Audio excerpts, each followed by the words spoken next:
Ассалаумағалейкум. Бүгін бізге мынандай кожаный аяқкиім келіпті. Ошым подошвасы түсіп қалған, шіріп кеткен ғой аяқкиім көп киілмегені.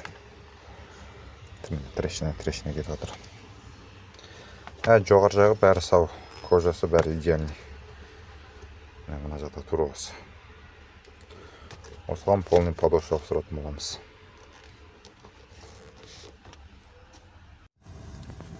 Міне біткен жұмыс, аяқкиім полностью краскіленді и тазаланды. Мынандай подошва салынды бұлар.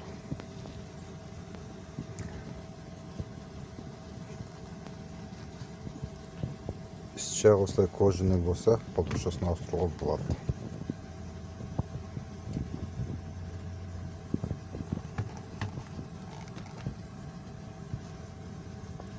Әдемі бұл аяқкиім